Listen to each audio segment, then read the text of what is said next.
Oh no, now the knee. Well, that was it. Manu, what's he done there? He's sold the dummy with a knee injury. It's a fake knee injury. That is set up a try for Momirovski. It's the next tackle. He gets an offload. He goes back and gets the football. Probably feels a cramp coming on in the back of his calf. And then just takes off. Oh, what a beauty. So, you pick which has been the better moment. The bloke kicking the ball back from the traffic at the southern end, or Manu, the cramp, the fibber, and takes off to set up a try. Welcome back, ladies and gents, to another episode of the Tragics podcast. I'm your host, Dan, coach of Badonkadong. Tonight, I'm joined by Ross, coach of Benchwarmers. How was your week, mate? It was okay. I got a 1271. Moved up a few spots, which is not hard when you're sitting at about 28k. So. Me too, mate. I was about to say that too. So, yeah, no, it was all right. It wasn't bad. I mean, had Captain Hines. Was looking good at half time until they put the foot off the pedal. I think they thought they had the game won. Yeah, a few other players there. Didn't have Walsh. A few other subpar scores, but it's not too bad. I mean, I think it's time to start going for some pod moves. So I need to play catch up now. Yeah, I think one thing I think we're all forgetting. Remember, this happened. I think wasn't last year or the year before, when the Sharks just had this habit of starting so bloody strong and then getting dragged down. It happens so often. I think they're going back to their old ways again, unfortunately. But yeah, hopefully that changes for us. Look hats off to the Warriors for the way that they turned it around in the second half. I mean, we all know that they're a completely different defensive team this year, and they showed that. And I guess it didn't help with Butterfingers Mulatalo dropping a few as well. Yeah, it was shocking. Yeah, he was spending too much time trying to get under their skin, and it didn't work too well, did it? So, all right. And also, it wouldn't be a Tragic podcast without Glenn, coach of Tigers for Life, mate. Did you see any green arrows this week, mate? Yeah, I did, mate. I went up 1,000, I think. I moved up to 3K. I got 1,367, was it? 37, something around there. And so it was a pretty good week. I moved up, I think, I don't know how much, about 1,000 to 3K. So doing okay. Awesome. Love it. Yeah, well, myself, I had a pretty good week as well. Managed to squeeze out a 1391, which is a pretty good score for me anyway. And now I think I'm about a similar rank to where you are, Glenn. I was sitting at 7,500 last week, and now I'm down to about 3K. So pretty happy with that. I'm heading in the right direction at the right time of the year. So nice. And before we get started, let's do a bit of a shout out to the Tragics overall comp. Currently, this is the first time it's happened. The winner from last week is still currently leading, which is very good. So, coming first is Team Elite, coached by Sam, currently ranked 33rd overall. So well done, mate. You're doing a good job there. But not far behind in second place, we've got Utility Value, Andrew, at 44th overall. So very, very competitive up there. So not many points separating them. So we should shout out Brod too. He doesn't do too well too often, so it's good when he is. He does. I'm just joking, but I mean, Brod's doing very well this season. So what's he, about 500? Yeah, so he was 475 last week and lost about 50 spots. So he's about 525. So yeah, it's very rare. We're going to give Broad props for overall competitiveness. Normally he's a gun head-to-head player, so but I'm pretty sure he's averaging head-to-head this year. So he's focusing mainly on overall, which is about bloody time. You're making us look bad. So Can I just add on to that? Now, I'm surprised this bloke hasn't jumped on. We all know he likes a bit of a brag, this bloke, and he only ever used to jump on the pods last year when he did well. So, Brod, where are you? Get on to the pod. I'll tell you right now. On at 8 o'clock. Yeah, I'll tell you right now. He said, I can help you out tonight in the pod if you guys want. And everyone ignored him because we know what he's like. He's a bit of a sore winner as a sore loser, but he likes a good brag. So I'm sure I'll hear it tomorrow. It's all good. Good on you, Brod. All right, guys, let's get started. So we're going to go through each game and talk about the market watch as well. So first game of the week, Storm versus Sydney. What do you guys see happening? You have to start with you, Glenn. Close game. Storm versus Roosters. I reckon it's going to be a great game. I think, Brandon Smith back versus his old club. There's a lot of things to like here. From Supercoach perspective, I don't think anyone should be buying anyone from either of these sides, or selling for that matter. But most people would have Grant, possibly Welsh, and Warbrick. I as far as sit starts go, I wouldn't be playing Warbrick. Yeah, I totally agree with that. I got Warbrick. Like most people have Warbrick anyway, and I'm not going to be playing this week. So, but one thing we'll talk about Sydney as well. But one thing I like is just for this game, if you had a draft team, I like Hutchinson. Just for a quick because I think on that side he's going to be on the Warbrick side, and we know that Warbrick can leak a few tries in. So I like Hutchinson in the draft pick there. I think he's going to get a nice couple of meat pies there. I like the shout out. I actually picked him up in a couple of drafts this week because I was pretty desperate, and it's handy because he's dual centre wing, front row, second row forward.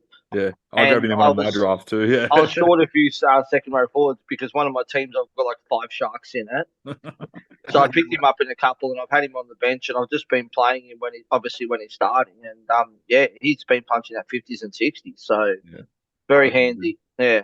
And you got to assume he gets another week as well with Teddy. Going to miss 2 games with his 11-day turnaround. So he's going to get this week and next week definitely. And I think he's going to earn that spot. He's playing really good. So I think he's turning into the won't start tooting his horn just yet. But I think he's turning into the Orbo of the Roosters there, playing that utility role. So Glenn. There is one player I think that's worth mentioning is Lindsay Collins. I mean, if you're looking for a forward and I think points per dollar, he makes good sense. He's scoring well. Like I had a few people talking about going to Tarpany and the big ones. I mean, Haas obviously, but if you're looking to save a bit of coin, Lindsay Collins could be your man.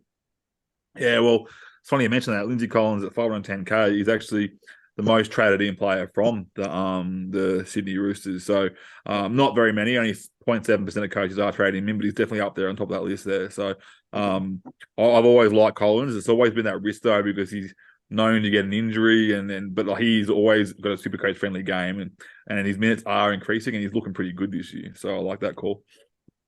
I actually owned him. I traded him in, I think, round 2, I think it was. And the only reason why I traded him out was because they were going into the bye. And I didn't want to have to play Moali or Pele. But I've got him in a couple of drafts, and I'm still keeping an eye on him.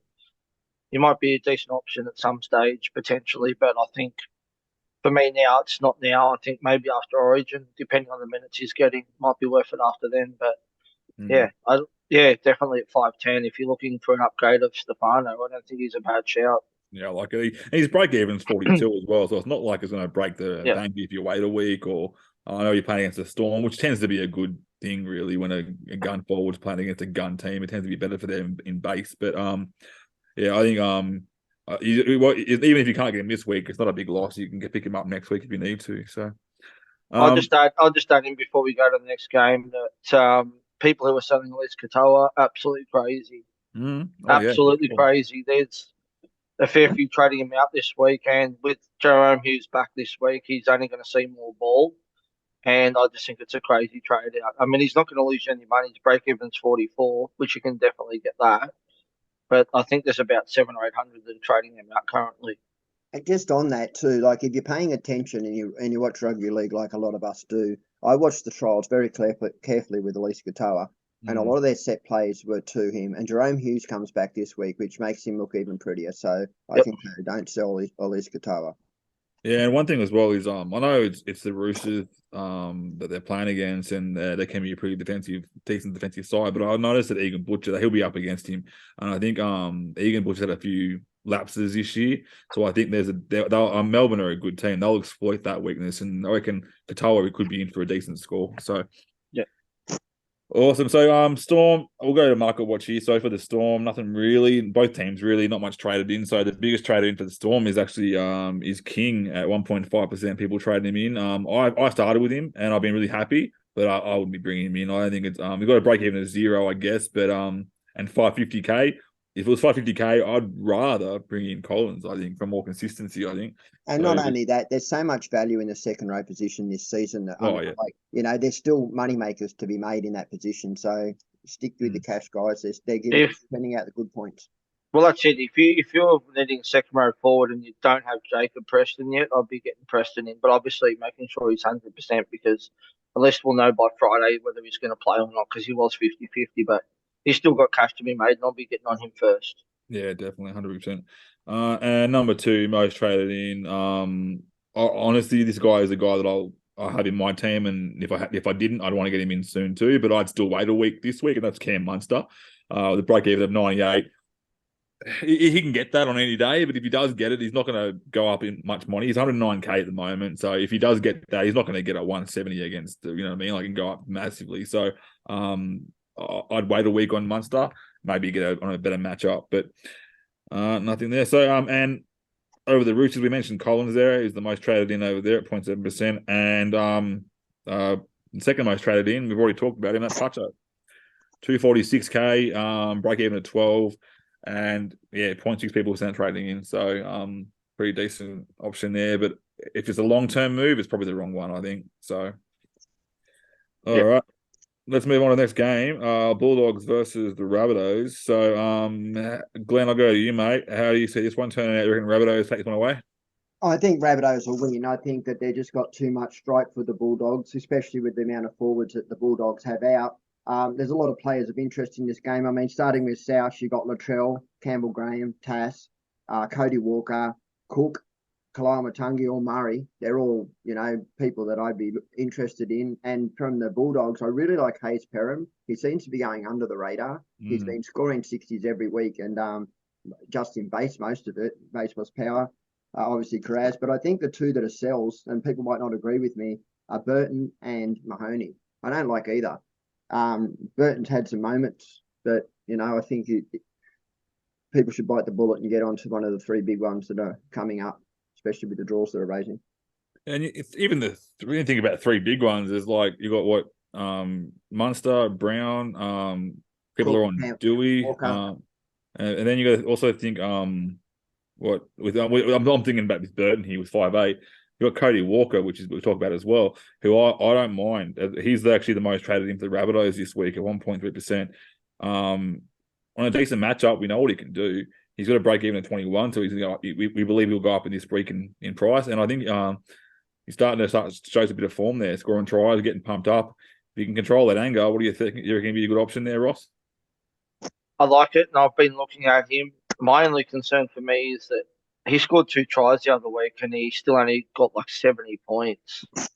So for me, his base is just terrible. Like he could give you a 20. Like he's just 4. He's just really, really bad. But like, I mean, the draw opens up soon, and if he's cheap enough, I mean, it'll definitely be someone that I'll be looking at. I mean, I'm going to trade out Dewey next week, and do I go to him to save cash, or do I go to Dylan Brown, or do I fork out the cash for Munster?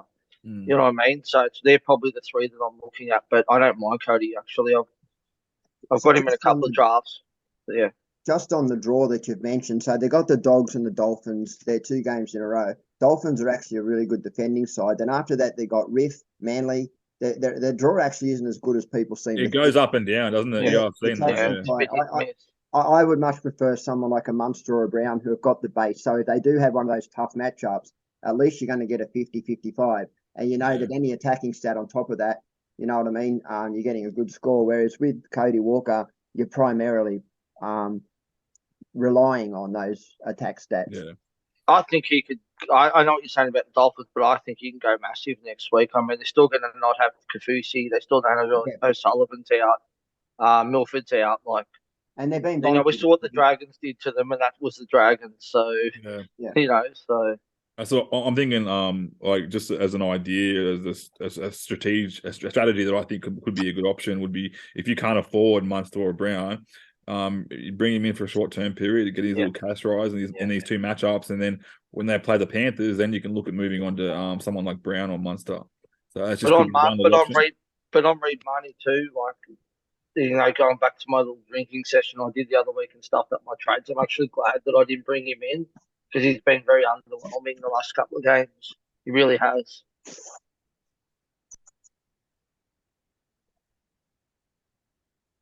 Sorry, guys, I lost you for a little bit there. Bad service here. Can you guys hear me now? Yeah, I've got you. Yeah, awesome.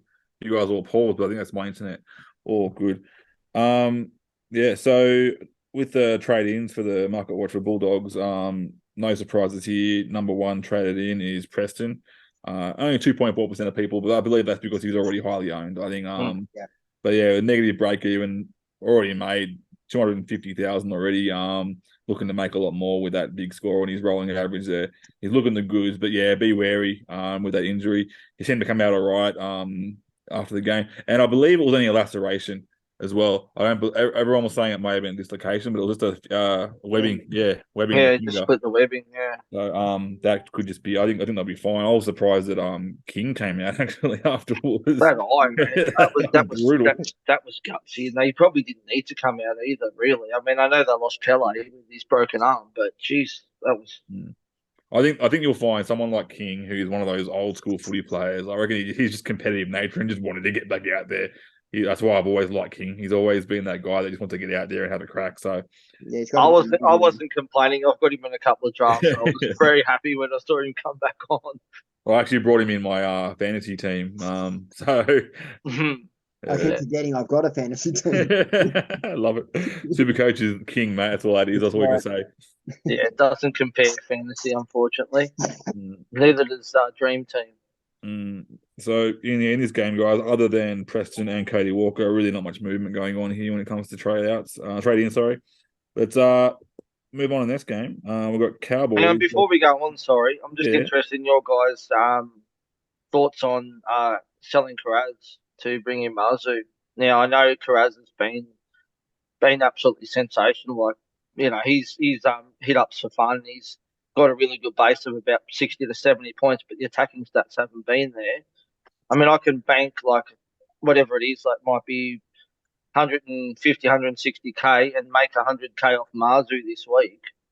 What's your thoughts on it? The thought was crossed my mind to trade him out and to build the cash up because I believe he's done his job. But I've been looking at the last few weeks and I've just loved having him in my team. It's been hard not to have him. I feel if I traded him out, then I'm trading one gun for another potential gun cash generation, and it seems, I guess, to me sideways. But also, I get why you're doing it with the cash, and my plan was to do it so I could bring in another gun, but like the Latrell. So one of the mistakes I've made in the past is holding a gun too long. Widdop comes to mind straight away. I remember he got up to 850k, and I played him right back down to 500, which was just stupid. And so I don't hate selling Karaz, but having said that, he's got incredible base. Any attack stats from him, and you're getting a really good score. So, but I don't hate it either. I mean, that's what concerns me, Glenn. Is that I feel like, and I've been saying this from round one since that with Holmes too, is that surely they're due for a big game. Like, they've both got good, reasonable base, but their attacking stats hasn't been there really. Yeah, I'm annoyed. I had a choice between selling Miller and Holmes to get Hines, and I took the latter and I went Miller, and I'm so annoyed because it made more sense. Holmes was more money. He was on the down. He had a high break even, and Miller was on the up. But I had no idea that Miller, based on draw, Holmes was better. And Miller, I didn't know was about the goal kick. But geez, Miller's hurt me since selling him. Obviously 720k now. He's gone up a nice little chunk of money. So yeah, like with Karaz, like I'd even though they've got a pretty tough matchup this week, his base, I think he'll hit his break even. I know it's reasonably high, 61, but I think I don't see him losing so much cash. But so from what Glenn said, holding guns too long has been a problem I've had in the past as well. Because a lot of times you'll get that gun, and you said Widdop was the prime example. I think he broke the record for the highest dollar value that someone ever was, and then he just came down. He hit the floor pretty hard. Yeah. The only thing on Karaz too is that South Para and Sharks may seem like a tough draw, but Para and Sharks are both leaking a lot of points, so he could potentially, get a decent score those games as well. So, and I think like Corral, even like Stag, someone like that, it's not so much the team they're playing against, it's the matchup, the physical person they're up against. So Karaz, he's playing down the right edge, isn't he? I'm pretty sure. Yeah. So he's on the right edge. He'll be against the Rabbitohs left. So Alex Johnson there. No, he'll be up against Tane Milne this week because AJ's out with concussion. So there you go. So I'm not selling. There we go. My decision for me. So I can just see, like last week when I was watching the game, I had he was one of my last players left that was a pod compared to my head-to-head. And I'm like, and our scores were so even in our last game. We had 2 players left each, and he was one of them. And I needed him to beat, I think it was Marnie. And all I can see was the score. Karaz just going bang, bang, bang, bang, bang with line breaks. And I was like, what the hell's going on? He's just flying up. His points are ticking over like a bloody taxi. His tackle busting his line breaks are just ridiculous. Yeah. So, and I think this matchup, now that I'm looking at it, because I was a bit nervous too against the Rabbitohs, but now I'm looking up who he's up against. I'm liking this. Could be Yeah, decent. Tane Milne. And I think he'll be up against, and I think he'll be up against Sivo the week after against with Para too. So And like he's running at Cody Walker, Tass, and Tane Milne. That's pretty juicy. Yeah, I like it a lot. Awesome. All right, let's move on to this game now, unless there's anything else before I move on. We'll go to the Cowboys versus the Dolphins. So, another bit of a derby here. There's a lot of Queensland derbies happening at the moment. So, Glenn, thoughts on this one, mate? Yeah, it's going to be an ugly game. I think that the Finns can win it just on their defence. The Cowboys have actually looked terrible.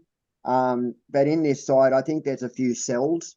Personally, I think if you own Ferdo, Hammer, it's time to move him on. I even think Azarko, now it's time to move on. Gilbert, I'm not quite sure on his break even. He might be a hold for now, but yeah, those two I'd definitely be looking. I saw a few people bringing in Lolo this week. Why? I mean, based on the availability at second row at the moment and the cash being made, I just would advise you not to do it. But, strange one. You do you. Yeah.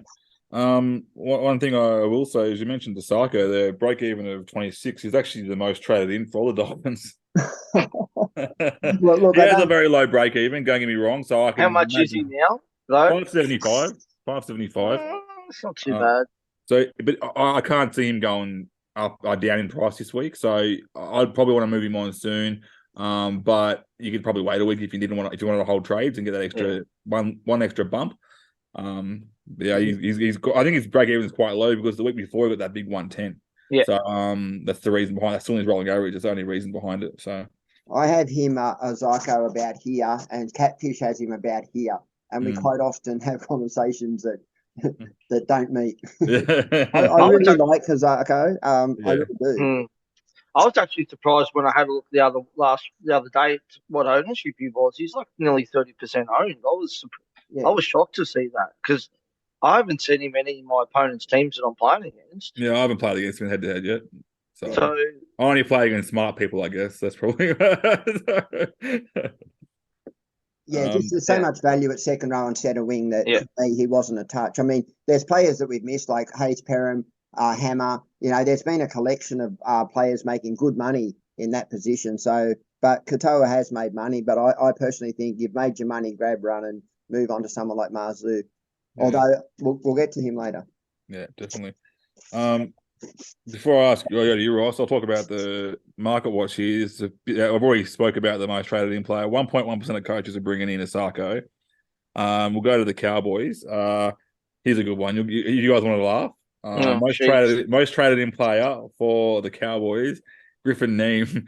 Oh no. Break even of 1. Oh no. And the worst thing is I can imagine someone trading in a guy that's really, really cheap, even though he's on the bench as a slow burn.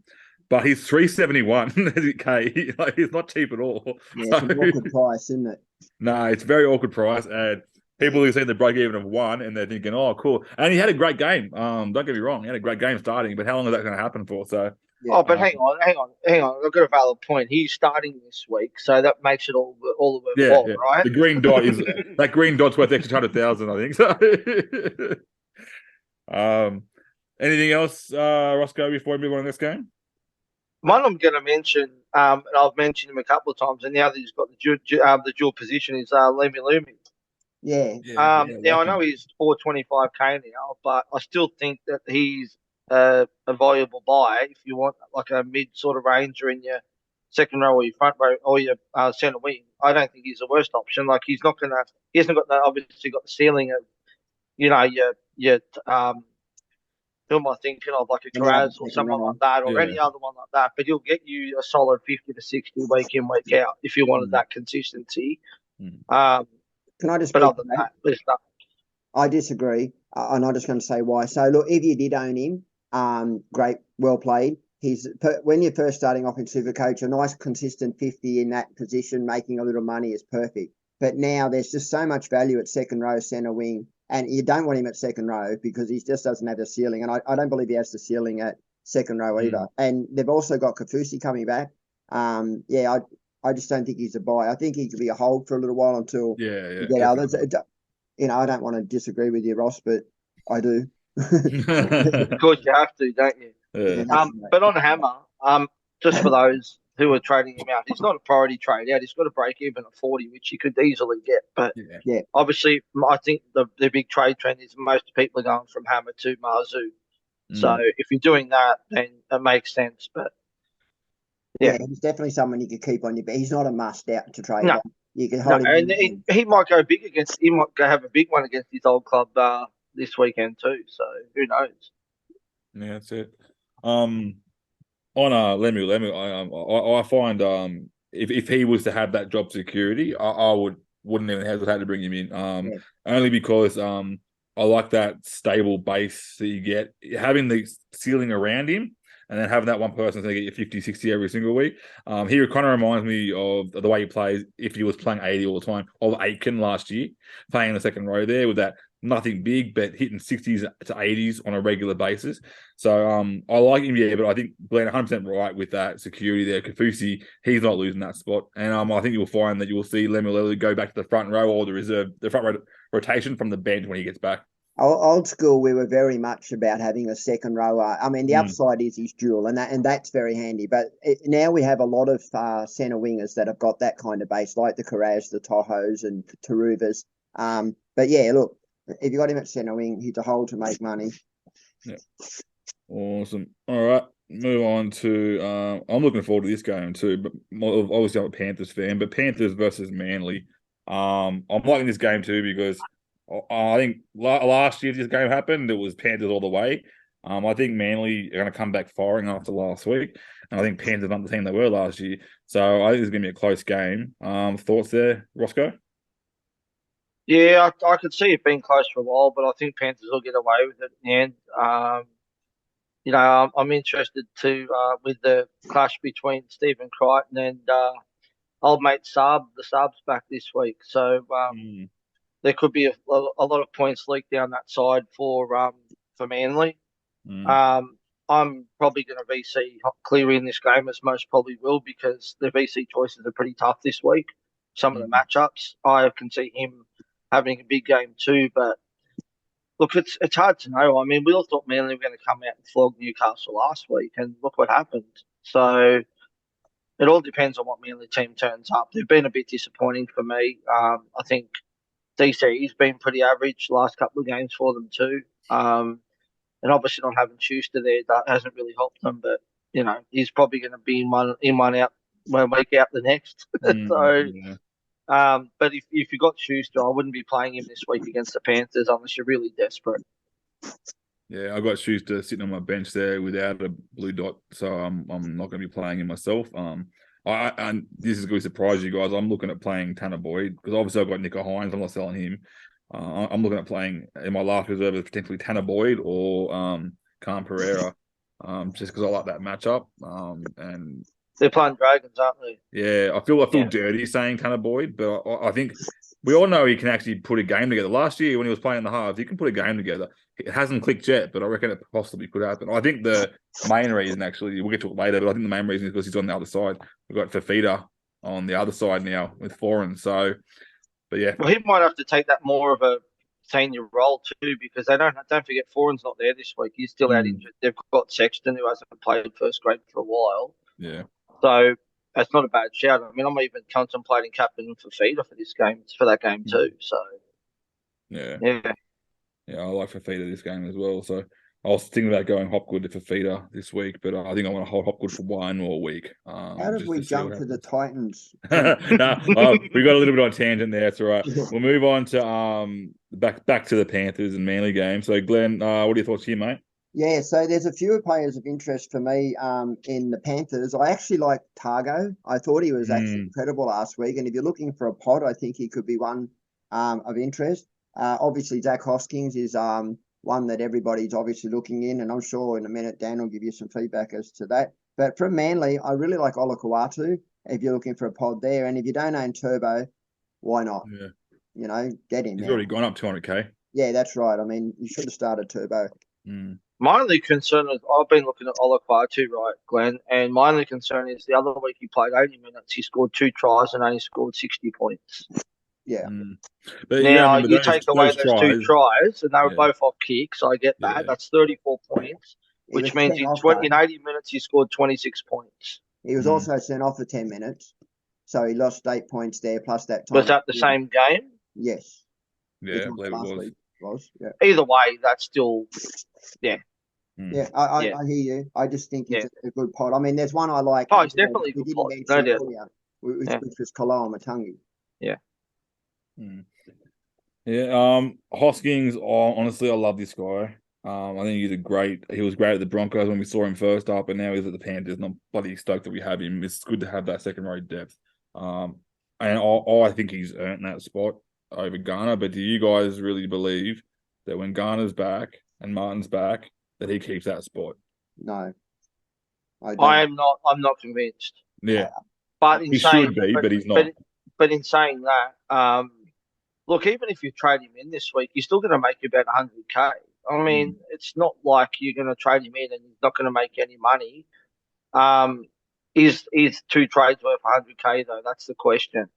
You know what I'm saying? Like, you got to think as well. Like, how often do you? Also, I'm trying to play devil's advocate for both sides here. How often do you get a cash cow that's going to potentially be a player in your side and get a really good looking score, like a 77 score? It doesn't happen very often. When you get a cash cow, normally they're like, you might be lucky to get a 50 out of them, but you're looking like, I know they're playing Manly, might be a bit trickier, but I also think he gets a few points here. I am 50-50 on this one. That's why. And he'll be running at Tuolagi too, who is terrible lateral movement. He's terrible at defending side, and I think the way Hosking runs will really impact Tuolagi. I can actually see points there. Yeah. I mean, not only is it 100K potential cash make and 2 trades, but also it's going to price him at say 558K, which you can't upgrade him to a gun. You're still going to need to make a second trade to upgrade him to a premium gun. So potentially, is it worth it? It's a risk. It's a massive risk. Well, it is a risk, and sometimes you've got to take that leap of faith. You know, like it's worked in the past, and sometimes it doesn't. So that's a personal choice I think everyone has to make. I think both the big trade-ins this week, Hosking and Marzu, when we get to them, both come with big risk.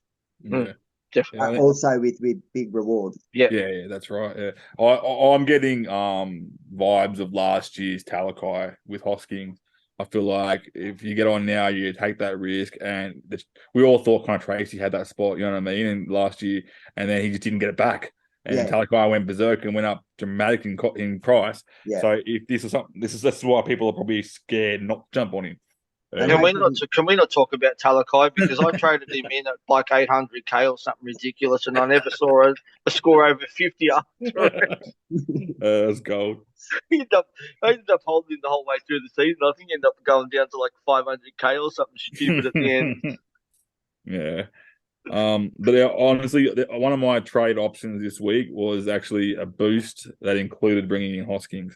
And it's probably the smartest or the safest choice for me to do that last trade rather than not trade And that's the biggest reason, I think. If you're bringing in Hoskins just because you want to bring in Hoskins, I don't think that's the right idea. But if you're bringing in Hoskins because that money leans you to something else, then there's logic to that.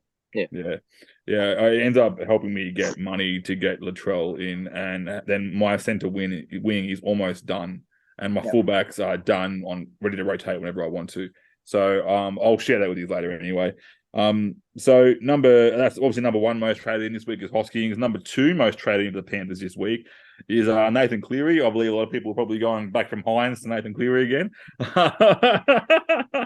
I put up a post last week and I said, whatever you do, don't sell Cleary. And I had 6 people message me asking me, and 5 of those 6 still done it. And, and I just kept shaking my head thinking, just don't do it. Find another way to Hines. You should have Hines and Cleary, because either one of them can kill your season. I even said last week too on our pod that Cleary was the priority trade over Hines last week too. So, which is why I was surprised that Cleary was still so lowly owned last week. And I saw a stat, I think it was in the Podmasters chat, that there was only, not even 10% in the top 100 owned Cleary. Oh, wow. So, it was always going to go big against that Canberra team. That was the thing.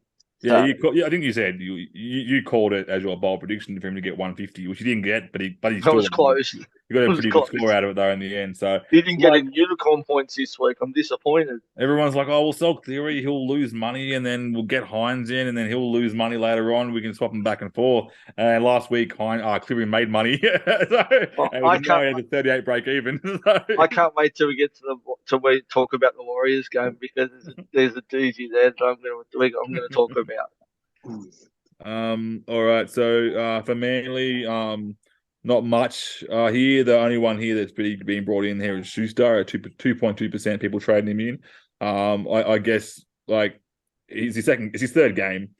Got to break even at -10. I guess great way to get money if you haven't got him already. I'm totally for this one. Yeah, if you got Ikatoa, I'd be moving him on to Schuster. I don't hate that. I wouldn't be playing Schuster versus the Panthers, but he's definitely going to make you some money, and he is a play in certain matchups. So I like it.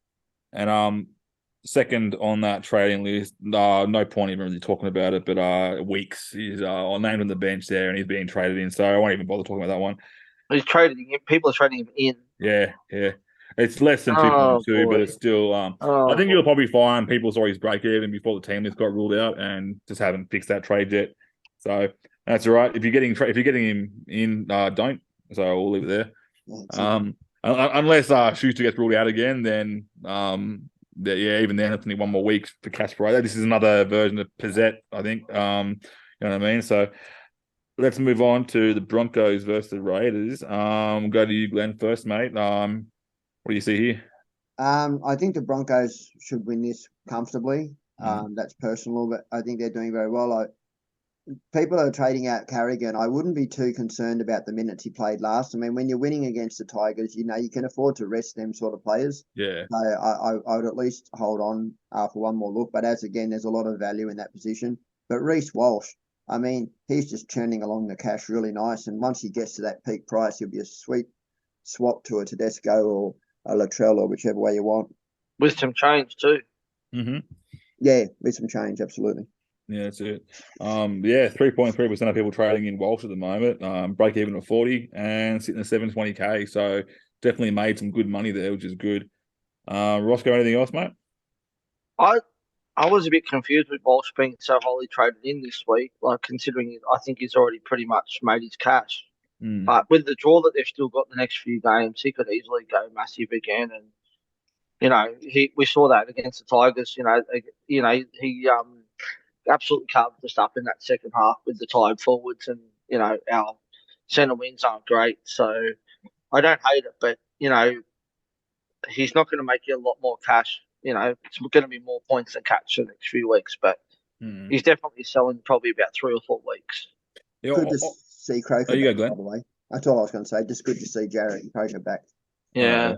Definitely good to see him back. I heard this year's his year to make Origin team. So, his defense is too. His defense is too good to make Origin. That's it. So with Walsh, his break even's 40 right now. So I can see Walsh peaking at around the 750 mark. He's currently at 720. So and his draw's going to start closing off soon. He's had a really good run, and once that draw closes up, then he's a clean swap to whatever gun you want, really, in the fullback position. So I love that. Yeah, he doesn't do a lot of the tough carries. You'll notice a lot of his plays come through the attacking stats, and I mean he's doing very well with a good draw in a good side. But I agree with you. I think that once he peaks around 750, 780, move him on. Yep, done. And number 2 most traded in for the Broncos, 2.8% of coaches trading him in, and I love this trade, but I feel like you're a bit late. That's Payne Haas. Bringing in Payne Haas, I think you can't argue with that. 747, the break even 62. I think it's about the price he's going to be. He'll probably get about 760 around there, and probably peak around there and hang around there for the rest of the season if he keeps his injury-free season going. So he's just a beast. I mean, 40 minutes. I know he only played the Tigers last week, but 95 points in 46 minutes, right? He's just a tackle busting and line breaking machine. And I wish I had started him. I mean, I picked him up pretty early in the piece, so I didn't, lose much out of it. But everyone should have him in their team. He should be a first front row forward that you've got. I don't have him. What? I don't have him. Okay. I have Tarpany, Stefano, and Welsh, and I just think there's been other priorities. But look, I agree. If you started him, well done. Yeah. But yeah, I just think there's other things for me personally. It's team dependent. If your forwards, like, there's a few people running around with some pretty sad forwards. So if you have to get a forward, Haas would be the target. Absolutely. Yeah. And especially, like, it's not like the biggest loss. Like, he's not gonna outscore Tarpany by so much that it's gonna kill you. So clearly, because I've had Haas since the start, and you're slightly ahead of me in the overall ranks. Yeah. So you spent your money elsewhere quite nicely. So awesome. And here's a good little fact for you guys. Raiders, only one person to really talk about here. 100 people trading him in, and that's Croker. 100 people bringing in Croker. That's a full sentimental thing, I reckon. It's literally no one. It's like 0.00001% of people, but he's still the highest being traded in for the Raiders at the moment. So. His family and his supporters. But look, I like Jared Croker, and he used to be a Supercoach gun years ago, but he's definitely not someone you want. Now, what's his price point? Oh, I didn't even look at that. I thought he was about 230 or something, isn't he? Yeah, well, I mean, there's some logic in that, I guess. If you've got a Willie Armour, if you've got someone dumb on your bench and you got a free trade this week, I mean, I still wouldn't be doing it. I mean, it's Canberra. Yeah, that's it. He'll probably be dropped next week. That's the fear. I think they're going to get him through 300 games and then wave him on. Yeah. And he deserves to get there. I mean, he does. He's given good service to the game of rugby. He's been a leader of that team for so long. And, it'd be really good to see him go out with a bang rather than how he has been injured for a few times. So absolutely. Yep. Awesome. All right. Next game, the one we kind of head started into before, Gold Coast Titans versus the Dragons. I'll start with you, Roscoe. Thoughts on this one, mate? I reckon this is going to be a big scoring match. Thoughts? Yeah, I think it's going to be similar to the Manly Newcastle game last week. I can see it. Both teams' defenses are just shit outs. I could see it being a 32 result or something, or 40-32 result. Both sides tend to leak a lot of points. Both teams have got a lot of points in them as well. But as I said earlier, I think Fafita can go big in this one. I think Tino can go big in this one. I think Pereira Pereira could have a big one here too. But yeah, look, who knows what Dragons team's going to turn up? Seriously, there's going to be a lot of points. Yeah, that's it. Glenn, any thoughts, mate? The biggest question will be asked this week is on sit starts, which will be between Taruva or AFK. Whether or not you're going to pay Aiden Count Pereira. And look, there's logic to both. Taruva's got the base, but Fafita could also be a captain option this week. So if you're floating around with captain ideas, we'll get that later on. But there's a few people that don't have Fafita. I would suggest that now's the time to jump. Yeah, I didn't really own Fafita last year when they were playing with Sexton. How did they pair up? Did they pair up all right? Who? Fafita and Sexton. Do they pair up all right? I know that. Well, he doesn't. He probably won't get the ball that he gets with Foran in the team, which is a bit of a concern. But hopefully he'll feed him some ball. But Foran out could be a bit effective for him. Even Brimson out could be a bit effective for him too. But Campbell isn't a slouch of a fullback either. So. Yeah. I think I read somewhere that Sexton and Fafita played a lot of football together. They did apparently. Played a lot of. So it'd be a good thing. I just want to mention one other player too, which was Tyrone Sloan. I think it's time to sell, time to move on for him. And Ben Murdoch was still, if you own him, why? Yeah, that's it. Sorry, and Jack Bird. He's been in for draft. If you're looking for someone in draft, Jack Bird could be a good plug. I picked up Jack Bird during the draft as a real late pick, and in the centre wing there, and he's been good for me. He's been safe and getting like 60s and 70s, and looking good in the field too, which is good because he's had a pretty rough trot with injury in the past. So it's good to see him in the middle there amongst all the action and still feeling injury free, which is great. And he fits what you said earlier about Lumi having that one consistent score, the base. Yeah. Are you ready for trading one here? Because I don't know if you're going to mention it, Dan, but Ben Murdoch-Masila is 1,000 traded in this week. Yeah. They're chasing those 50 points that he got last week. They're trading to get money for someone else. He's got scores of 37, 15, 21, and 50. Yeah, And he's that playing 37. 80 minutes. Yeah. That 37 was with a line break in the first 5 minutes too in that first game. I watched that. I was like, oh, he's going to be great. And then he just turned to hell. Here's a good. Is that you? We're talking about trade-ins and everything. We'll go to the Gold Coast first, and we've already mentioned his name briefly earlier on, and that was Glenn. I think Isaac Fa'asuamaleaui is the number one traded in for the Titans there from the bench. Bottom dollar cheapie, playing his third game, negative break even, but on the bench there. So I think now is not the right time to get those slow burns. I think we're past that now. Thoughts there, guys? I agree. Yeah. No, I said it in my thing. He only played inflated minutes last week because the other week because they lost Brimson and Foran. Yeah. And as I said earlier, Thomas McHaley's just been signed to go there too, which he could take that bench spot potentially next week. So I don't mind McHaley too. Not a bad little work. yeah. So I wouldn't be doing it. No. And on the Dragons side, I've only got the one play here because there's really no interest in getting in Dragons at the moment, and that's most traded in 543k. Blake Laurie. Some surprises in this one. Jesus Christ. 0.8%. To draft. I've got him in draft too. I've got him in some drafts, but I wouldn't. I'm gonna tell you right now, I don't want to say anything negative about him because he's a tough mofo. But I freaking love this guy as a player. I do so too. good on the field. If someone like fakes an injury or something, he gets up and goes, "Oh, I had respect for you before that," and I was like, he just doesn't care. Like he can get smacked in the head in a tackle, just get up, play the ball, not fake an injury, and just keep going. And I love it. It's such a tough guy. On the upside, though, how many times have we seen forwards go on a run? Like I can't remember who it was years ago from the Titans. Ryan James went on a try-scoring run, and then Cohen Hess went on that try-scoring run, and Blake Laurie seems to be doing it too. Look, he plays for the Dragons. Can you not mention that name, Hess? Because seriously, Jesus Christ, whoever suggested to start him this year, no one did, Ross. All crap. There's no record of that ever anywhere. Didn't you started him? Didn't you? Me? Ty started him. Ty did. Yeah. And I got the mail I got was he's going to play 80 minutes and he hasn't played 80 minutes yet and he's just been shit. I couldn't get him out of my team quick enough. Look, there was logic to starting him. I never said that though, but I did start him. And look, because people are trying to save and put money in other places. But he's been ugly, hasn't he? Yeah.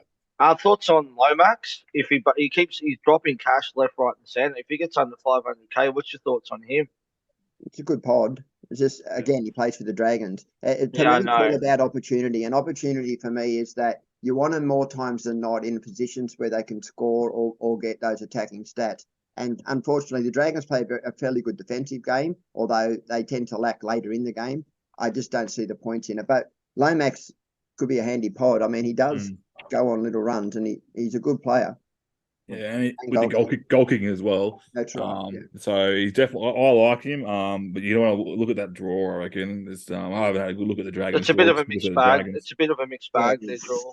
Yeah. So but I think if you look maybe like later on, say for example, like deep into the season, like around maybe towards the end of the season, he might have a good little couple of games there. You don't know. So I might have a look at him and might be sneak a little pod pick up later on when my team's kind of fully formed. Yeah, when you stop making money and you move into buying pods, absolutely. Sivo might be another one in that category too when we get to the Parrot game as well. Sivo, mate, I've owned him on several occasions, and it's been like it's like I don't know how to. I cry, I laugh. It's like watching a rom-com. Like you know what I mean? You get sad and you laugh and you're like, you're gonna make it, and you get all teary-eyed. So Dan, it's like the old SJ roller coaster, isn't it? Well, I had him. It wasn't last year; it was the year before, and he got like I brought him in as a pod. He gets a 153. I was like, oh, how good is that? And the week after, he got literally 15 points. His face is terrible. It hurt me so much. So but I love Sivo as a pod, but he's if you're a bit nerve wracking, you have anxiety issues, don't do it. Alrighty. So move on to the next game here. Newcastle versus New Zealand. So I think another game that could involve some points. But we'll go to you, Glenn. You were talking before about a couple of things in Newcastle. Let's go. How are we looking? Yeah, well, I mean, I really like Lockie Miller, although I wouldn't suggest you buy him now, but if you own him, hold. I mean, Dean Gagai and Bradman Best have looked good as well. But Marzu, the one that I'm worried about, like a lot of people are looking at Marzu, but you've also got Hunt and Tuala on the bench. I just don't know how good his job security is based on his defence, but he'll make you money, so I don't hate it. And on the other side, I really like what Charles Nicoll-Klokstad's been doing. I feel like if you've owned him and picked him from the start, you've done well. But yeah, Wade Egan, the Lithgow Flash, keeps on putting on. Nonny, proud of the Lithgow boy. Yeah. But yeah, it's not a lot except for He's Jack. becoming a try-scoring machine, that bloke. Yeah, he has. But Has he got a game without a try yet? Every he hasn't. game. He's scored a try every game. I've been winning money on him. I can't believe I'm betting on Egan and winning. But he's paying. There was a bet put on last week. How's this? So Egan to score, Kennedy to score, and Sharks to win. Eh? And Sharks lost. Can't believe it. The two tough ones paid off. And I thought was a certainty. That's how multis work, mate. You get the $2.50 ones go in, they all work. When you get $1 come at the end, right, then just fail. So yeah, that's right. Ford's the one of interest in here. If you don't own Ford, he's been fantastic this year, and he's already been said by the coach he's got an 80-minute role. Yeah, churning along, making cash, earning good points. He's looking the good. So I started with him too. That was a risk I took. Yeah, because we were unsure about his role, but I just really liked. I think I needed to get cash, so I was either going to start with, and it sucks because I actually faded one guy that's doing quite well. It was going to be Alicia Katoa, and I got him instead to build my cash up elsewhere. Yeah. So I missed out on Alicia Katoa, but I've still managed to get some decent points at a forward. So so Newcastle Knights most traded in. We've just talked about him, and that was Marzu. 11.2% coaches bringing him in, so he's in the top 10 there. 581k, negative 44 break even. It's his third game now, so he's going to make some decent cash there. And against New Zealand Warriors, anything can happen. Really, you don't know what's going to happen with the New Zealand Warriors. They can lose 20 points in 20 minutes, and I think Marzu can score all those tries. You never know, and then who knows? Well, Sean Johnson's name, but he's not playing. Is that right? I remember. No, he's playing. He is playing, is he? I remember reading he was in a moon boot and. Yeah, he was in a moon boot, but he's going to play. Right, all right. He arrived at Sydney Airport in a moon boot, apparently. So, yeah. He's just like me, mate. Old. He has a hard day at work, and they have to wear a moon boot to relax for the afternoon before he can go back the next day. That's how I work. So, and number 2 most traded in for the Newcastle Knights, and I don't agree with this. But I see people trying to get cash, and that's Jack Johns from playing. He's starting this week at lock. How long did that one happen for, guys? Yeah, I'd wait. I'd wait. I mean, it's his second game. You can at least take another look, but I don't think he has the job security that people think he does. Well, you got Kurtman back on the bench this week, and he's coming back from an injury, I think. So he'll probably go straight back to lock next week and then you've got Safidi and Elite to come back into that team as well. So I wouldn't be jumping on him. Yeah, especially if you just look plain on paper, people are looking at this just black and white on paper. 234,000, negative 36 break even, playing his third game. That's all they're seeing. They're not really looking at the actual logistics of the future that actually brings. Because I think you got 1 week really of this starting. I think he's a great player. I think he's going to be a great player moving forward. But I just don't. He's not going to get the minutes after this game. They're gone. So. I'm annoyed. I want it to be cheap. Well, the other thing too is he scored a try and he got a line break. So there's 27 points, and he only played 41 minutes. So he's not going to get those. He's not going to get those stats every week either. No, I really want it to be a good security because I need to cheap up some. I need to downgrade someone to get some cash, but I can't pull the trigger on that one. It's too risky. Yeah. For New Zealand, most traded in player for New Zealand is SJ. Sean Johnson. Yeah, 598k, 3.1% of coaches bringing him in, negative 21 break even. Oh, how good is he looking at the moment? I think he's smashing 60s every single week at the moment. It's good to see the Sean Johnson. Oh, yeah. I caution people against it. He's got dodgy knees and dodgy everything. Yeah. I think that the trend's been set that people have gone and got Pezzett in last week to make that catch grab.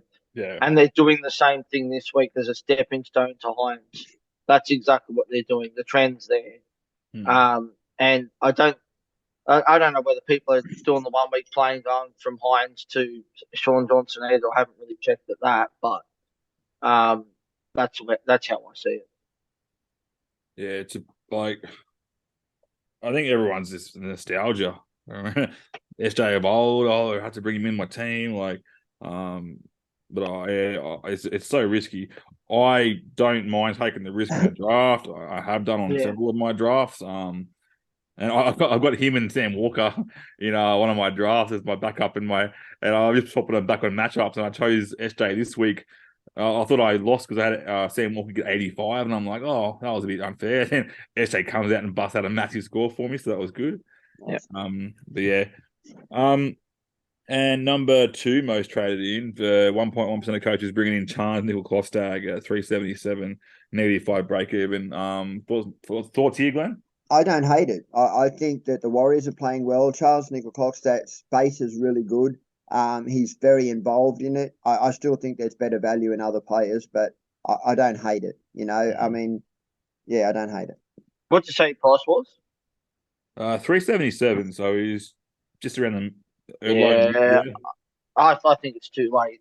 I think it's too late because he's not going to be a keeper. He's probably not going to make you enough cash to upgrade him to someone decent. I think probably last week or the week before would have been the time to jump on. Yeah, I think you've got players around the same price there that have peaked, I think, or close to peaking, and that's Alamotti. Yep. And it could be like you're catching the train to one destination, and then there's another train taking you a bit further ahead. So I think that's what they're probably doing.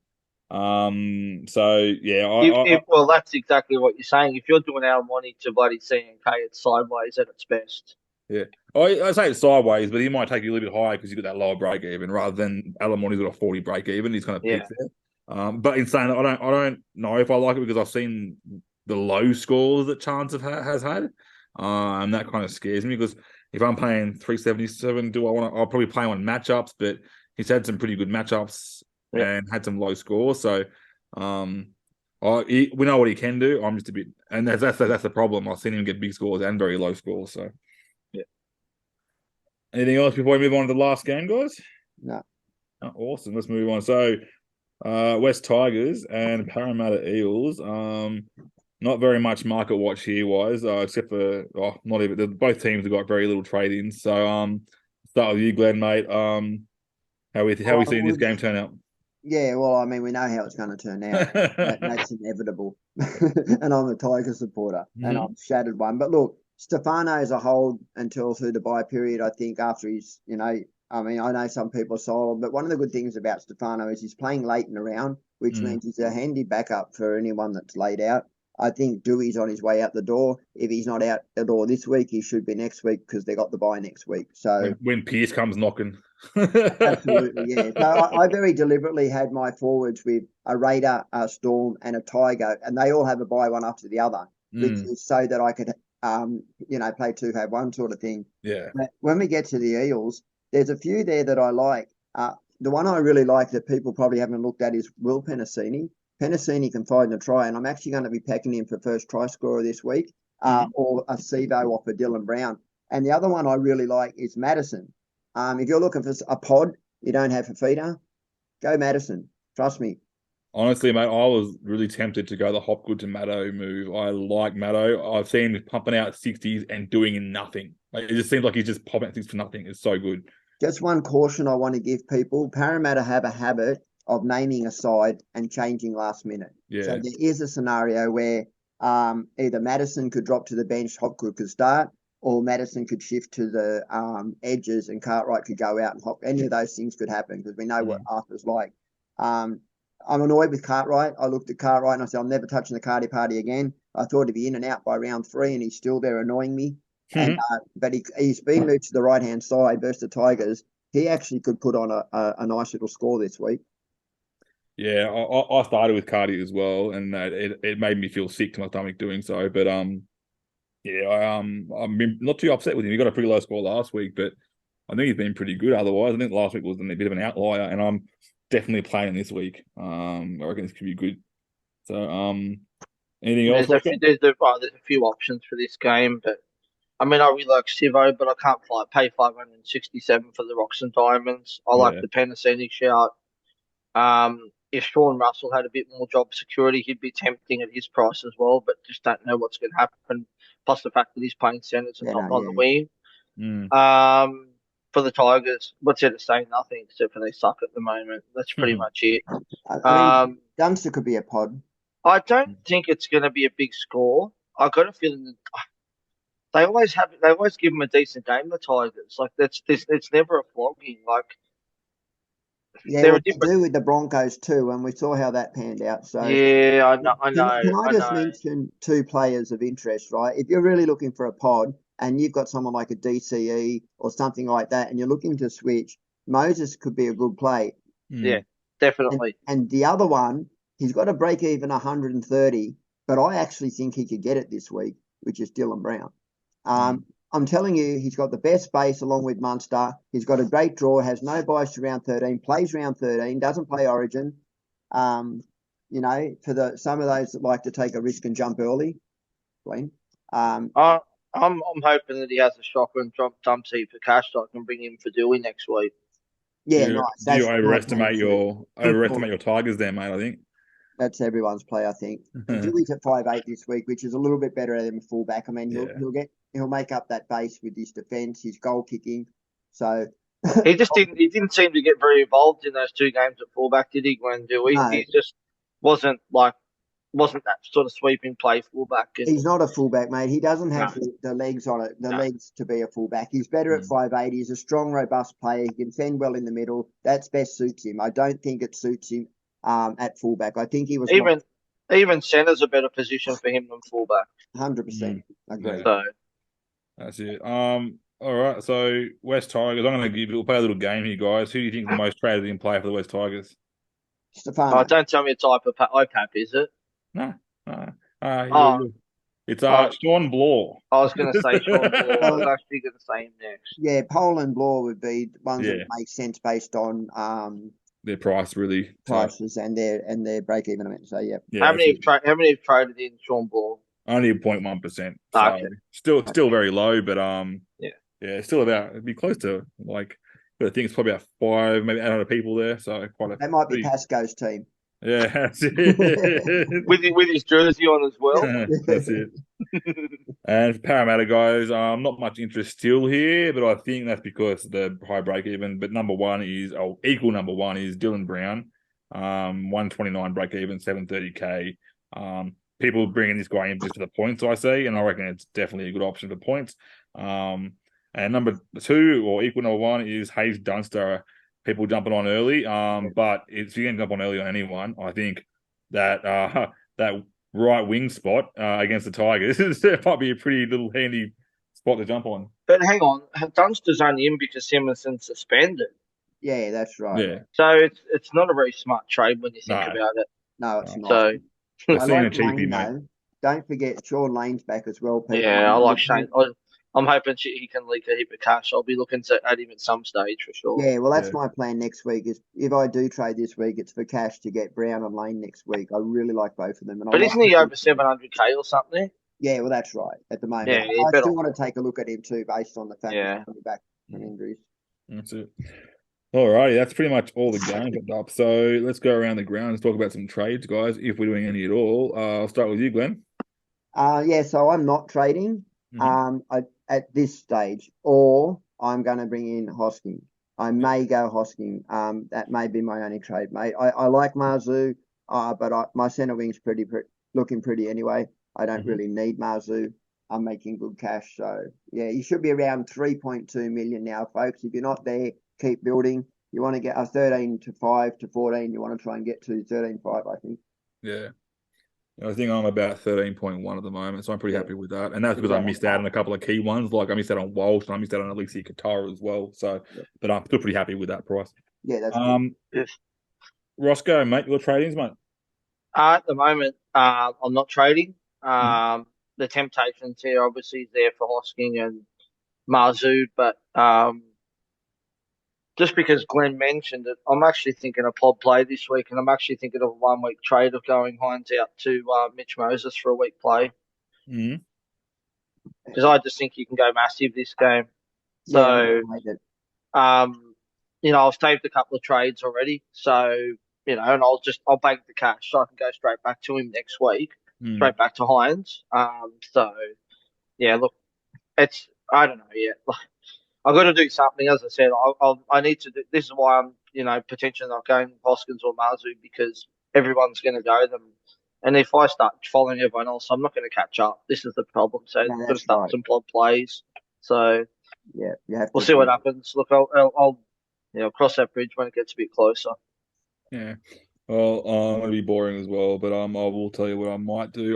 So I'll probably not trading either, but if depending on my head to head as well, I like to try to make sure I get that win. So I am more than likely gonna lean into just 2 trades where I turn Stefano into someone that might play in round 13. I haven't thought of that there. If I can't find anyone, I just won't do this trade because I need to get 200k to go Hamaso into Latrell. And my reasoning behind that is I'm building up my team to be all guns. And at the moment, if I was to do that Trell move, I've now got Latrell, Turbo, Garrick, Carraz, and Holmes in the bottom right there. So and then I'm moving up, and still got Nico and Cleary as well. So I'm building up my team to be almost all guns. So I start up in the bottom with my up.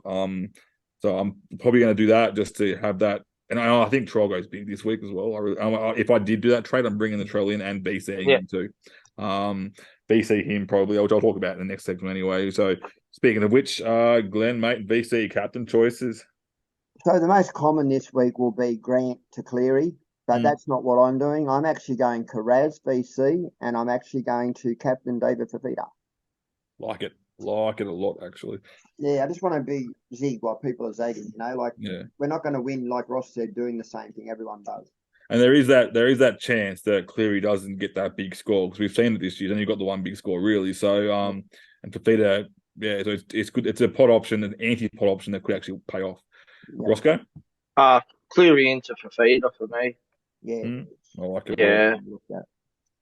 Awesome. It's just a shame with what you're going back to, wanting that cheapie option too, that the Sharks have got the bye this week, because there would have been a potential cheapie there in the front row this week too. But now that they've got the bye, we're not going to know who it is until next week. Yeah, true. I'm looking a bit different. So I'm looking at the team and whether I can loop. So the only way I can loop is via Hines, which means I can't VC or captain Cleary. Or I can captain Cleary, but I can't VC, if you get my drift. So if I don't do any trades, I'll be VCing Munster in that game. I think he tends to turn up to those tougher matchups. And then this is a bit surprising. I'm probably leaning towards Payne Haas as my captain, something a bit safer. So but if I do bring in the Trell, I'll be going VC Trell into more than likely Cleary if he doesn't pay off. So alrighty, guys. Is that everything we need to talk about today before we close up? No, that's it. Just good luck to the remaining 2 in the Matty Wilson fundraiser this week too. We've got Brian and Troy left in that one. So good luck to those 2 guys, and thanks to everyone who supported a good cause. So I just have a question for you. If you're going to vice captain Cleary, who are you going to use to loop him? Me or you? Yeah. I'm not vice captain in Cleary. You are. No, it was Ross that said that. No, I just got your point, because I won't be able to use Hines as the loop. Yeah. But I've got Heimel Hunt. Right. There he's not playing. Yeah. So I could. Yeah. What play before that? You got Carraz, I would imagine. You got Holmes, I would imagine. Yeah. You've got Taruva, I would imagine. Yeah. And who's our 4th? I've forgotten. It's just that. So I'm just thinking that for those that wanted to do that, you could go, instead of playing Taruva, you could play Pereira, and then that enables you to loop if you have. Yeah. But Newcastle play the second last game, so I can use Heimel Hunt as my loop. Yeah, but your centre wings all play before the Penrith game was my point. You have someone to bring out of the team, not just. I'll just have to put one of them as a reserve or something. Yeah. Well, if you play Aiden Pereira, if you play Aiden Pereira over Taruva, it would enable you to do that via Hunt. Yeah. The reason I brought that up was other people don't look at that. I have so many people saying to me, "Oh, I'm going to VC this person." Then they do it, and they say to me, "Oh shit, bro, I've got a great VC and I can't do it." Don't worry about it. I do that too. I never think sometimes don't look at that stuff either. Yeah, everyone always thinks, oh, my VC's playing early, my captain's playing late, but then you got to think, do I have a guy that I can bring in? Yeah. But then people remember that part, but then there's the next level. Who can I take out? Exactly. And I've done that so many times in the past, but that's why I thought I like Munster, because Munster plays before or the first game, obviously. But he also, if I want to captain Cleary or do something there, I've got Pele, who's not playing, and he's playing game 2. So that's why I chose to go Munster. But if I was to, I can always choose Payne Haas as my captain and then move Nico away if they don't work out. Yeah. So there's one more bit of advice I wanted to give to people as well. So I go through and I look at a lot of the people that are playing that are new, that I'm helping. And one of the things that I'm noticing, the mistakes that I'm even seeing season coaches doing this, is they've got players on their bench playing in the first game. And I'm like, what the hell are you doing? Yeah. Bring your playing players on when they're playing that game, because that way it enables you to have flexibility on your bench if there's a late out. But if you've got a player on your side and you've played all your bench, you can't fix it unless you trade out of it. And a prime example, we kind of touched on it earlier, is if they change the bench for the Parramatta Eels playing the very last game, and Hopgood gets put on the field, and you know what I mean, you got to move these things around last game. These things are going to happen. So Yeah. All good. All right, guys. Well, that wraps everything up tonight. A nice, neat little package. So thanks, guys, for joining us. Tune in next week, and hope everyone sees some green arrows this week. Peace out. Cheers, guys. Oh, shit, I'm running the show. So you want to be a champion? Oh no, now the knee. Well, that was that. Manu, what's he done there? He sold the dummy with a knee injury. It's a fake knee injury. Manu set up and try for Momirovski. It's the next tackle. He gets an offload. He goes back and gets some football. Probably feels a cramp coming on in the back of his calf. And then just takes off. Oh, what a beauty.